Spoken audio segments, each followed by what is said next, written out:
You might have heard the news that two of our area's largest medical institutions are planning on merging. OHSU is seeking to absorb Legacy Health before the end of 2024, which means both companies would operate as one entity, employing more than 32,000 people in over 100 locations. But what does this mean for patients and just the overall quality of care, or for the cost, and especially for all their healthcare workers that are still struggling since the pandemic? So today on CityCast Portland, we're talking with Oregonian reporter Jeff Manning about the impending merger and how it may greatly impact the Portland healthcare market in the coming years. It's Thursday, August 24th. I'm Claudia Meza, and this is what Portland's talking about.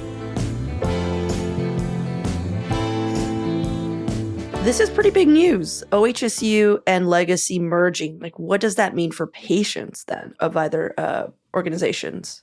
Well, that's the multi-million-dollar question that no one quite knows yet, including a lot of anxious employees. It is huge. These were both two of the largest employers in the Portland area. The combined entity will be the largest employer in the state, other than government, and it'll be really interesting to see what the impact on the marketplace will be. A lot of anxiety out there among healthcare regulators that this will be a problem in terms of higher costs. That the studies have shown that when there is major consolidation, prices go up. But what doesn't go up is the patient care, is from that same study, which is sad. So there is evidence that costs might go up.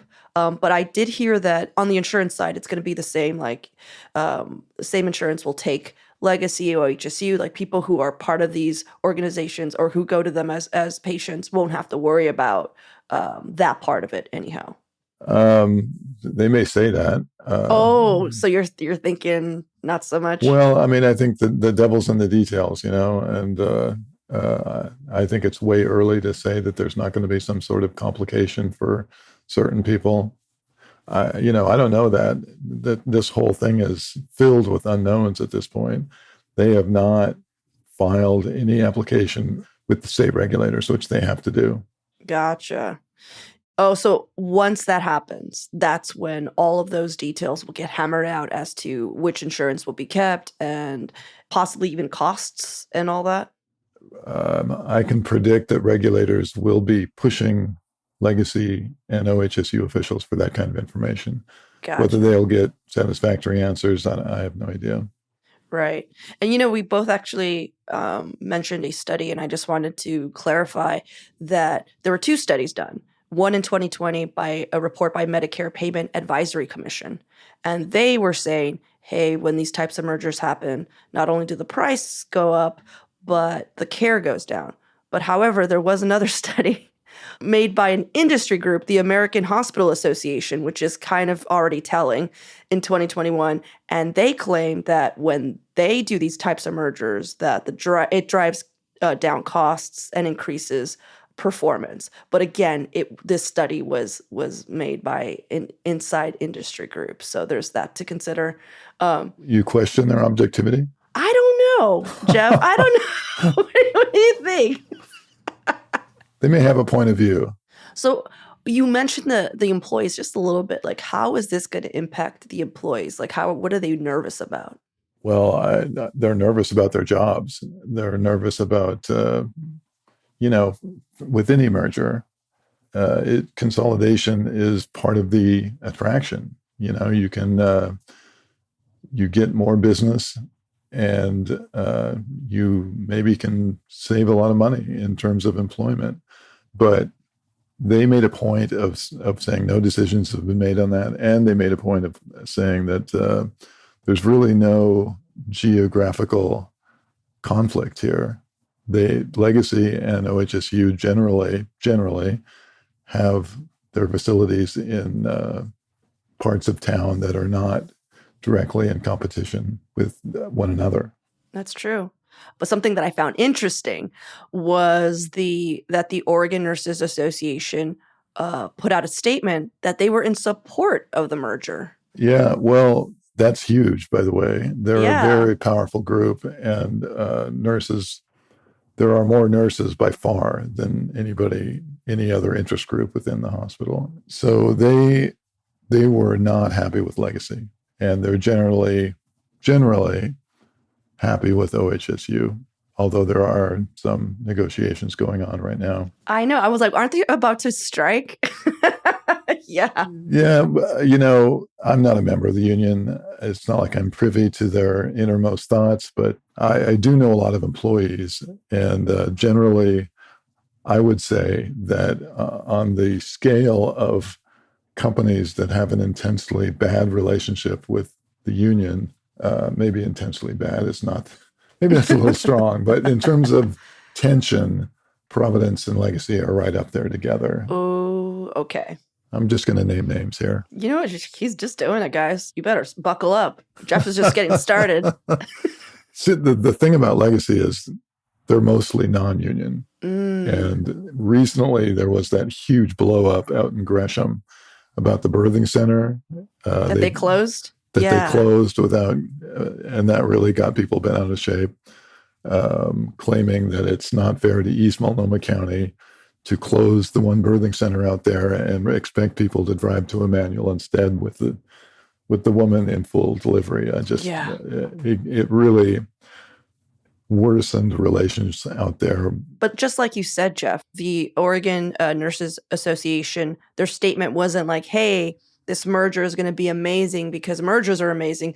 Their entire statement was like, legacy's so bad that this can only help legacy hospitals because now they'll be part of a better organization that will hopefully, oversee them and oversee these issues. And I wanted to ask about, like, why do you think Legacy has had such a bad go of things?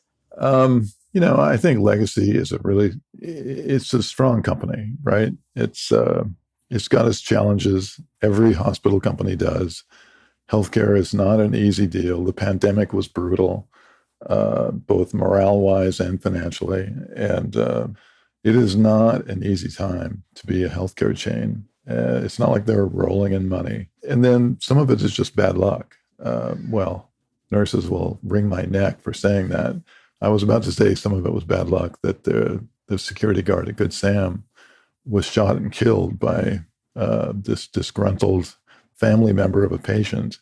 And that just was really difficult for everybody, obviously. And a lot of nurses they went public with their thoughts that Legacy's security operation was not up to snuff, was underfunded, understaffed. Mm-hmm. And, that's what led to Bobby Smallwood's murder. Yeah. And I hear why you cut yourself off there, because if there's internal notice of, hey, our security measures are crap and, we need more, this isn't good. And especially if it's the nurses pointing all this stuff out and nothing happens, I can imagine them just being like, well, this is exactly what we thought was going to happen. All right, well, let's take a quick break here. And when we come back, I want to talk about why these large medical institutions are in such bad financial standing.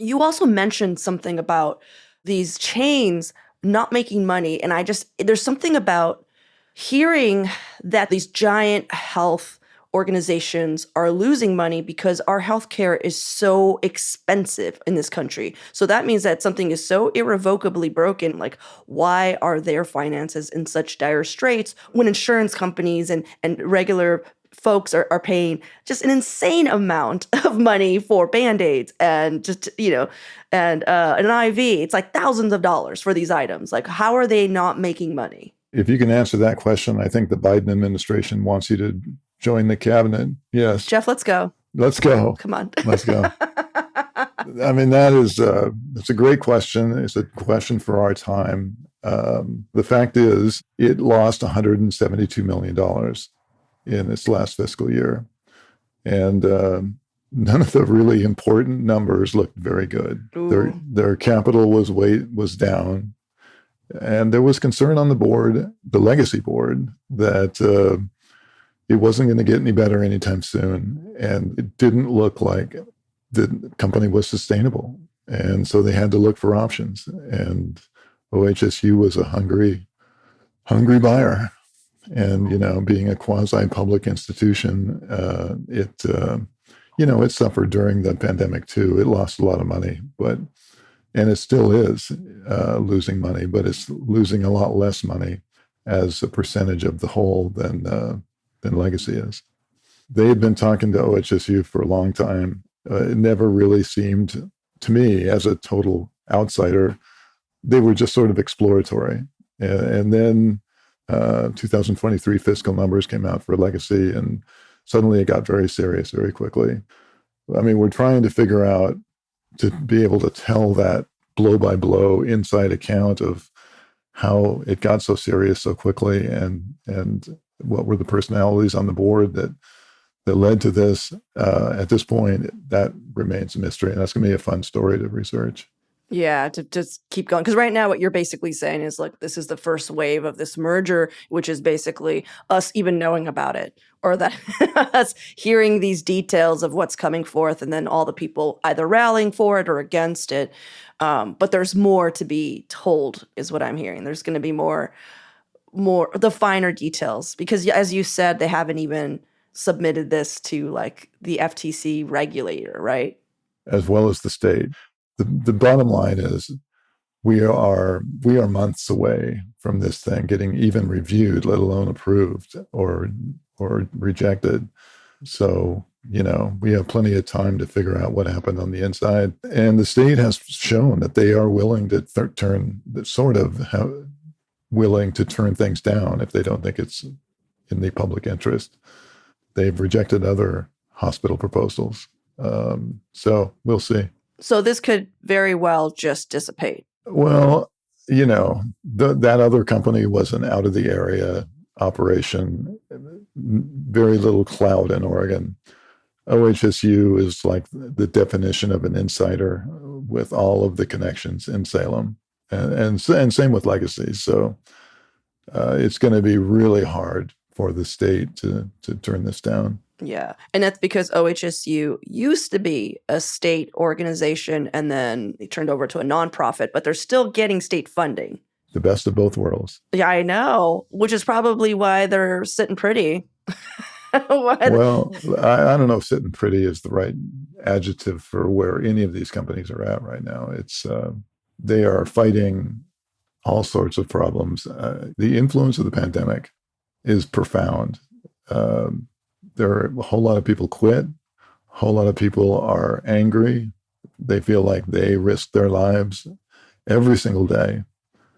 And I'm talking mainly about nurses here. And they feel like they were not appreciated. And that is across the board almost, be it Legacy or OHSU or Providence or someone else. It seems to me that it has taken a lasting toll on the relationship between management and nurses. And we'll see how long it's going to take to regain some degree of normalcy. But, serious morale problems right now. Mm-hmm. Well, do you think that, going back to the merger, do you think this is going to change anything for other health providers in the area, that one of the largest nonprofit chains is going to be merging with OHSU? Well, that's a really interesting question. The Portland market is controlled by 5 big companies. Name them. I want to hear them, Jeff. Known tongue-in-cheek as the 5 families. Okay. Oh, man. Legacy, Providence. Uh-huh. Okay, I'm going to screw this up here. Legacy, Providence, OHSU, Kaiser, and Peace Health. When you're talking about 5 families, 2 of them decide to merge, some people are going to get rubbed out. Oh, wow. Well, I mean, that's the best analogy. But also just, so you think it's going to happen? Someone's going to be taking a shave and they're going to get a hit? They're going to the mattresses here. Oh, no. No, I think that, it's brutally competitive, and the philosophy is grow or die. Mm-hmm. And so hopefully this will work. Hopefully this will work in everybody's best interest. Legacy hospitals will be suddenly under the umbrella of OHSU, which has financial resources that they didn't. Their hospitals are not in obvious geographic conflict. And they certainly made a point of saying during the initial announcement that we have not made any decisions on consolidation. And so, if all things work out, then we're all going to be happy. On the other hand, the whole point of a consolidation is to consolidate. Time will tell. Well, thank you again, Jeff. I really appreciate you spending some time with us. My pleasure. It was fun.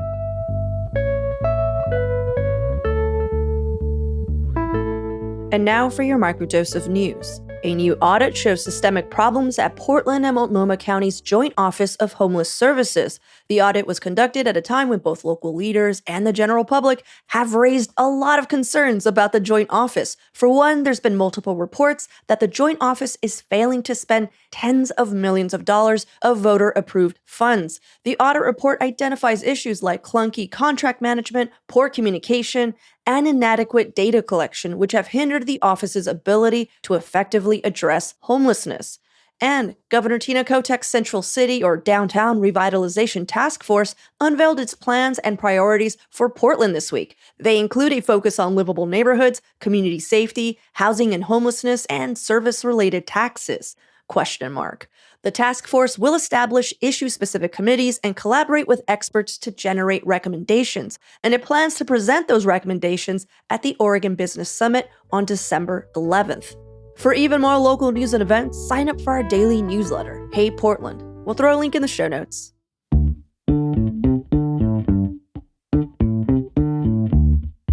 That's all for today here on CityCast Portland. Thank you so much for listening. We'll be back tomorrow morning with more from around the city.